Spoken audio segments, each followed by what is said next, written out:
আব্বা এই ভাইটা না এই বাইকটা বিক্রি করব, তাই আমি এই ভাইটাকে বাইক সহ বাসায় ডাইকে আনছি। আব্বা এই বাইকটা সুন্দর না? কি ব্যাপার আব্বা, আপনি কোনো কথা কইতেছেন না কে? না আছে, মোটামুটি সুন্দর। আসসালামু আলাইকুম আঙ্কেল। ওয়ালাইকুম আসসালাম। তা বাবা বাইকটা কি তোমার? জি আঙ্কেল, আমারই। তোমার এই শখের বাইকটা তুমি বিক্রি করে দিবা? জি আঙ্কেল, বিক্রি করতে চাইতাছি। তুমি বিক্রি করবা কি জন্য? সে বিক্রি করতে চাইতেছে, বিক্রি করুক না। কি জন্য বিক্রি করবে সেটা আপনার জানার দরকার আছে? আপনি কিনে দিবেন কিনা সেটা কোন। দাঁড়া, আমি দেখছি তো, আমারে ভালো মন্দটা একটু বুঝতে দে। তুমি এত রাগ করছো কেন বাবা? তা বাবা তোমার কাছে তোমার বাইকের সব কাগজপত্র ঠিক আছে তো? কাগজপত্র সব ঠিক আছে। তাহলে তো ভালোই। তা বাবা তুমি তোমার বাইকটা কয় টাকা বিক্রি করবা? আসলে কত টাকা বিক্রি করব এখনো তা ঠিক করি নাই আঙ্কেল। আমি না আজকে সকালে ঠিক করছি যে বাইকটা বিক্রি করে দিব। আপনি দিয়েন 1 লাখ টাকার মতো দিয়েন। 1 লাখ টাকা তো আমার কাছে অনেক টাকা। দামের বিষয়টা তো আমার কাছে একটু সমস্যা, যদি তুমি একটু কমাইতে পারতা। আব্বা 1 লাখ টাকা তো কমে বলছে, যে সুন্দর বাইক 1.5 লাখ টাকাও তো কম হয়ে যাবে। আপনি আমাকে কিনে দেন, আমি তো ভাবছি 1.5 লাখ টাকা নিব, তাও আমি নিতাম। আমার ছেলেটা বড্ড বাইক পাগল হয়ে গেছে। গত 6 মাস ধরে এই বাইকের জন্য আমার মাথাটা পাগল করে ফেলাইতেছে। আমার সামর্থ্য থাকলে তো ওকে তো একটা নতুন বাইকে আমি কিনে দিতে পারতাম। মানুষজনের সামনে কি কথা বলতে হয় তা আপনি জানেন না? কার সামনে কি কথা বলতেছেন? আজকে যদি আপনি আমাকে বাইকটা না কিনে দেন তাহলে আপনার সাথে খুব খারাপ হয়ে যাবে। তুমি পাগলামি করো না বাবা, তোমাকে আজকের মধ্যে আমি বাইক কিনে দেব। আমার বন্ধুরা সব R15 নিয়ে ঘোরে, আর আমি আপনার কাছে একটা পুরানা বাইক চাইছি, সেটাও কিনে দিতে পারছেন না। আপনি 20 বছর যাবত সরকারি চাকরি করেন, আপনার ব্যাংকে যে মেলা টাকা আছে তা আমি জানি, আর আপনি বলতেছেন আপনার ছেলেরে বাইক কিনে দেওয়ার মতন টাকা পয়সা নাই। আমারে উল্টাপাল্টা ভুসুং ভাসুং বুঝাইয়েন না। আরে বাবা, মানুষের সামনে এত কথা বলছো কেন? ভদ্রভাবে থাকি বলে আপনি আমাকে যা খুশি তাই বুঝাচ্ছেন। বলছি তো তোরে আমি বাইক কিনে দিব, আমায় একটু কথা বলতে দে। মিথ্যা বলেন, আপনার লজ্জা শরম করে না? এই তুমি থামো। তুমি এত রাগ করো কেন? তোমার নাম জানো কি? আমার নাম ইব্রাহিম। ও ইব্রাহিম, তা তুমি বাইক কিনবা ঠিক আছে, আমার সামনে তোমার বাবার সাথে এভাবে কেন কথা বলছো? আর বইলেন না তো ভাই, আমার বাবার কাছে অনেক টাকা আছে, আমার বেলায় টাকা ভাঙতে চায় না। তুমি কি জানো আমার এই শখের বাইকটা আমি কেন বিক্রি করতে আসছি? না ভাই, আপনিও তো বলেন নাই, আমিও তো জিজ্ঞাসা করি নাই। তোমার মতো আমারও খুব বাইকের শখ ছিল, বুঝছো? আমার বাবা একজন স্কুল মাস্টার, সারা জীবন সেই স্কুলে মাস্টারি করেছে। আমার বাবা তার জীবনে টাকা পয়সা কি কামাইছে না কামাইছে তা আমি জানি না, তবে সে জীবনে অনেক সম্মান কামাইছে। আমার বাবা তার জীবনে যতটুকু অসম্মান কামাইছে সেটা সম্ভবত আমারই জন্য।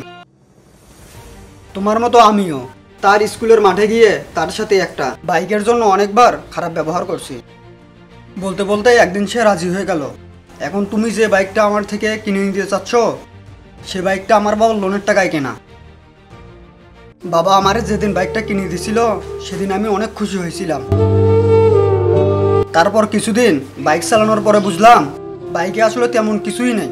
কেনার আগে মনে হয় না জানি কত কিছু, তবে বাইক কেনার পর তোমার কিছু নকল বন্ধু বান্ধব হবে। যতক্ষণ তোমার কাছে বাইক আছে ততক্ষণ তোমার পাশে বন্ধু বান্ধবও আছে, যখন তোমার কাছে বাইক নাই তখন তোমার পাশে বন্ধু বান্ধবও নাই। আমি আমার এই শখের বাইকটা কি জন্য তোমার কাছে বিক্রি করতেছি সেটা তো আমি তোমাকে বলি নাই। আমার বাবা হাসপাতালে ভর্তি, মৃত্যু সজ্জায়। সকালবেলা আজকে আমাকে ডাক্তার বলছে তার অপারেশনের জন্য ইমার্জেন্সি 80,000 টাকা লাগবে। আমার এই বাইকটার দাম এখন কত হবে বা বিক্রি করলে বা কত টাকা পেতে পারি সেগুলো আমার মাথায় নাই, সেগুলো আমি চিন্তাও করি নাই। আমার কাছে এখন লাভ লসের কোনো হিসাব নাই, আমি শুধু এটুকু জানি আমার বাবারে এখন বাঁচাতে হবে। তুমি যদি আজকে আমার এই বাইকটা কিনে নিতা হয়তো আমি সময় মতো টাকা নিয়ে গিয়ে আমার বাবাকে বাঁচাতে পারতাম, কিন্তু তুমি আজকে তোমার বাবার সাথে যে ব্যবহারটা করতেছো তোমাকে দেখে আমার খুব ভয় হচ্ছে। সম্ভবত তুমিও আমার মতো ভুল করতে যাচ্ছ।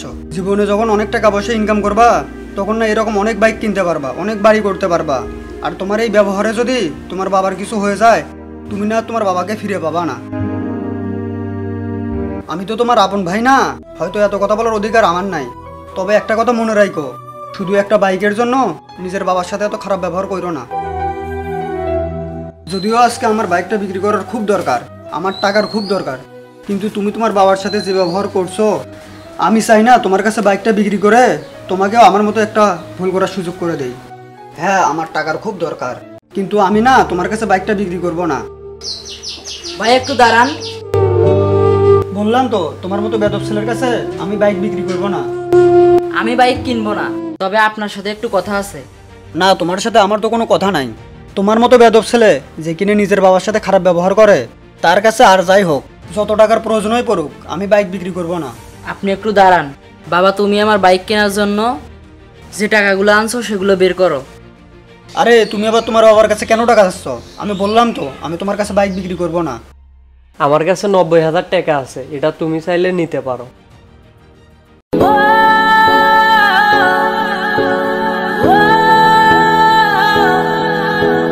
এই নাও, আমার হাতে যা ছিল তা তোমার হাতে দিয়ে দিলাম। ভাই, এই 90,000 টাকা আমি তোমাকে দিলাম। তুমি আমাকে কেন টাকা দিবা? বললাম তো আমি তোমার কাছে বাইক বিক্রি করব না। আমার বাইক কেনার কোনো দরকার নাই, ছোট ভাই হিসাবে টাকাটা রাখেন।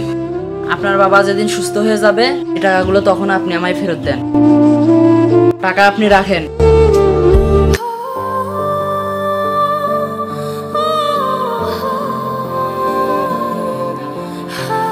বাবা, আমি তোমার সাথে অনেক খারাপ ব্যবহার করছি, আমি তোমাকে অনেক কষ্ট দিয়েছি, তুমি মনে কোনো কষ্ট নিও না।